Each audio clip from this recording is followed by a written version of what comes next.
Hey, what's up? My name's Cameron and this is Design Based, a channel where I talk about everything design. Today's video is going to be some awesome tips and tricks, especially if you're newer to design. And I'm going to be working in Illustrator, but these are super relevant no matter what you're doing and also especially InDesign. So these are 5 of my favorite do's and don'ts when you're working with layout. So this is if you're doing things like print, working on typography, making a business card, a header, but really anything you're doing, these will be relevant. And I picked kind of 5 of the most common things that I see people doing wrong, and generally leaning towards new designers, but there's a good chance that just keeping these in your mind can help you even if you're experienced. So without further ado, let's get into these tips.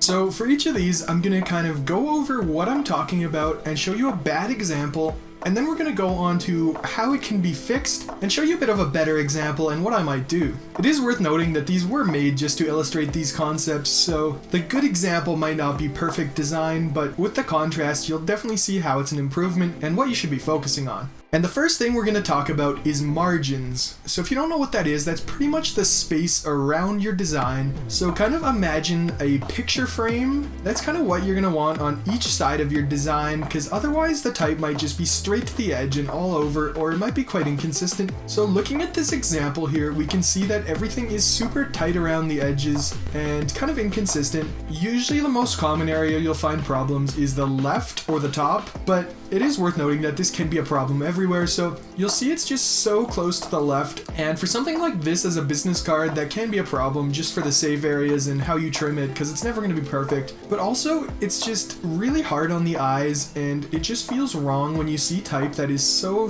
close to the edge, especially when you have more space to work with. So it's going to be a pretty obvious fix for this one, but really the solution is just to give it some more space around all the edges. And if you're in something like InDesign or Illustrator, you can actually set these up on your own. So you'll see if I toggle the guides here, I actually set some up so I know I have a consistent amount of space around the outside everywhere, and I have lines to use. So this is just going to make sure I never go outside of the safe area that I want to use and that everything's consistent. So there's a few ways of doing this, but my favorite way in Illustrator is simply to make a box the size of what I'm working with, then go Object, Path, Offset Path, and choose what I'm going to do. So maybe minus 0.25 inches. Now you have a square that's that size, and if you want to convert that into a guide, you can simply hit Command or Control 5, and now it's a guide. And it's just a super easy way to keep yourself on track and make sure you're giving enough breathing room around your designs, because it is something I quite commonly see where text is just way too close to the edge for no reason. So then the next tip here is quite similar to margins, but just a little different, and I'll explain how. But this is negative space, and this is probably one of the most common mistakes that I see new designers making, is just thinking that because you have this much area to work with, that you have to fill all of it. And quite frankly, it's much the opposite in most cases. The more purposeful space and contrast you can give your layout, the better it'll act, and definitely the better the things you want to be highlighted will be highlighted. So looking at this, for example, we just have it so full. It technically has some margins, but you could probably make those bigger. But even just in the bottom right here, you can see this tiny bit of space that could be empty down here is filled up with a small element just for the sake of it, and this is something I see all too often. But just making everything so big, you can see there's really no white space around. If you were to squint, there's not really any gaps anywhere. It's just entirely filled, and this is something that you might be tempted to do if you have really limited real estate, but in general, you want to try to reduce things as much as you can. So this could mean size, but obviously it wants to remain readable, but also taking out unnecessary elements. So let's go over to my solution for this and kind of a better example of what you should do for this. So here you'll see that I did increase the margins again. There's a lot more space on the top, the bottom. Now it's kind of segmented, so there's this space in the middle, which is really nice and helps the eye and helps break everything up. Also, you'll see I just completely took out the element in the bottom right, and that's just because from what it had on it, it's not too essential. Obviously, I highly recommend you do subscribe, but we have our YouTube, we have our social links, and the way it's being used, it's just diluting the composition, so even if it's useful information, having it there is not really going to help us in this case. So taking a step back, just keeping it quite simple, having breathing room and space between the elements is going to feel so much better, and it's really going to help your design a lot. So the next do and don't here is based about kind of using a grid and how you're positioning elements. So if you're looking at this, you might see a couple mistakes, but the one that's going to stand out the most the more you look at it is just how everything is so close to aligned, but kind of all floating in its own space. So if we were to try to show some lines here, there's not really anywhere that actually everything aligns, and that's not the greatest thing in design. As a human, we love perceiving patterns, and just obviously even looking at this without any details or reasoning, you can tell it just looks wrong having these things so slightly offset. But it is a common mistake designers make, just because oftentimes you're kind of placing things without any rhyme or reason, or you're just genuinely not paying enough attention and not finessing it enough. So if things are just ending up slightly misaligned or close but not perfect, it is going to feel quite awkward. So a way you can solve this is to use a grid, and that's just going to ensure that everything stays relevant to each other and in line and in a perfect position. Because the biggest thing is, if two things are similar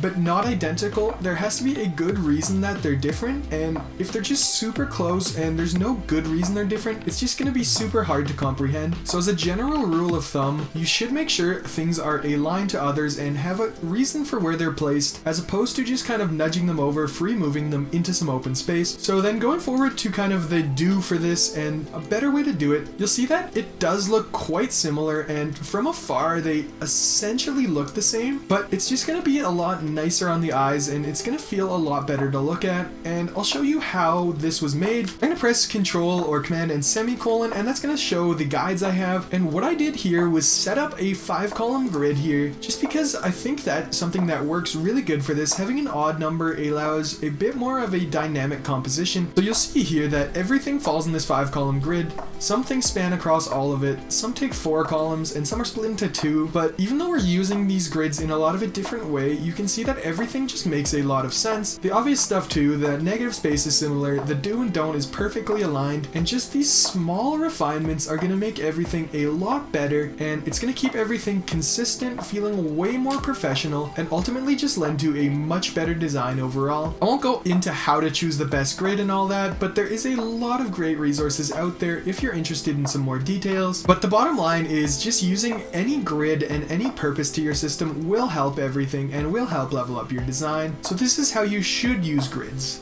So hopefully looking at this next one, you can tell what I'm talking about here pretty quick, but the don't here is using too many different fonts. So these tips focus on fonts on this one, but I am going to be making a video next week that's going to talk about all sorts of different do's and don'ts related to fonts, so stay tuned for that to learn some more. But in terms of layout and composition, a major problem that people make is using too many fonts. So here you'll see there's a different one for virtually every element, and even though these elements are kind of the same, they're using different fonts. This is probably one of my most obviously bad examples, and hopefully I wouldn't see anyone making these mistakes, because there's just so many different fonts that don't really work together and don't have a rhyme or reason. So as a general rule of thumb, you should keep it quite limited. So for a composition like this, I would probably use 2 different typefaces maximum, and they should all be different for a purpose. So maybe you're keeping the headings in one and the body in another, or you're keeping the tips one way, but it shouldn't just be random elements in different fonts just for the sake of it. And I know it can be tempting to do sometimes, but really it's never going to be the best move, because again, in general, leaning towards consistency is always going to feel a lot better, and if you're in doubt, you should probably simplify and minimize what you're doing, and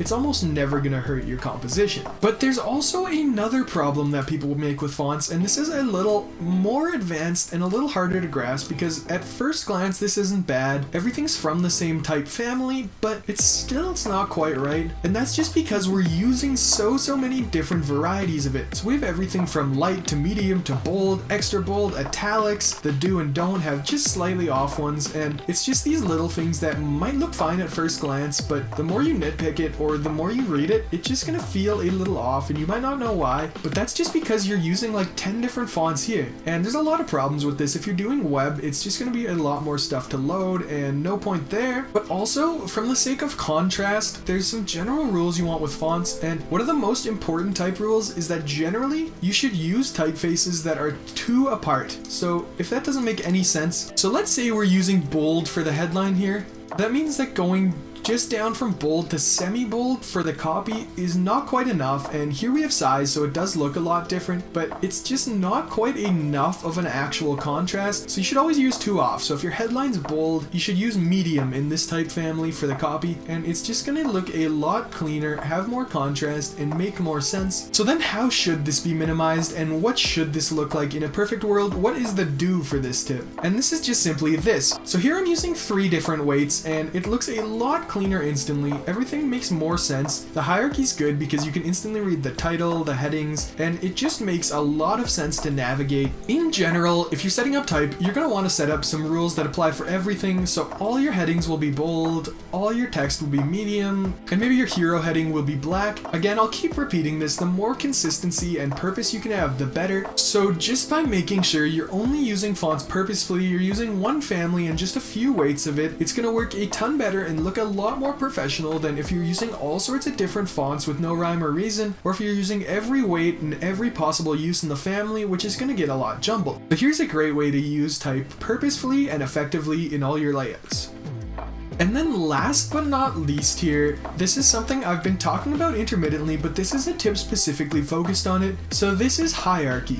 And if you look at this composition, you might notice a few problems. One being that everything's kind of the same. Obviously the title and the top is one thing and the body's the other, but there's not really any effective splitting. So A, it's not enticing. B, you don't really know what's important. And another issue here is just that the hierarchy's wrong. So if this is me, design-based, releasing a resource, there's no reason you need to read my name big and bold. This is more of just like a little watermark that needs to go on there. So there's no reason it needs to be so big at the top here. And then going down, we have to split this up somehow because a wall of text is just not intriguing. It's definitely not skimmable, and people aren't gonna find what they're looking for or even be interested in finding it. So then how can you use hierarchy effectively, and how can you really level up your design, clean it up, and make it feel a lot better? Well, this is how I would do it. So the first thing you're gonna wanna do is kind of find out the order of how things should be read, and you could kind of argue how this works, but essentially you're going to read the title, and then you're going to read the heading of the tip. You'll see this is a little less, this is more of just a description. The bold word here is really the key that we're talking about, and just navigating it and skimming it, it makes a lot of sense, and it really guides the eye through the composition. You also see here now the like and subscribe, which you should definitely do if you're enjoying this video, is at the bottom on its own bar because this doesn't tie into the rest of the content, and it's in its own box now just because it's not at all related with the rest of the contents it's above. So that's like putting a pig in the horse pen, and it's just gonna make no sense. So we're just gonna completely split that up here and put it in the bottom in its own way. And just overall, just by finding how I want the information to read, what's the most important, and then having a few different styles, it's gonna work a ton better. And you can see just how much more enticing this is to look at, how much more intriguing it is, and just how much easier it is to navigate and use. So that is why hierarchy is super important and something you need to pay attention to in your compositions. A mistake that some designers make is not wanting to have a hierarchy and being scared to give like the date and time less important than the location, but splitting it up is really important. And as humans, especially in the society we're in today, we love skimming and finding information easily, and hierarchy is going to be one of the best ways to help them with this.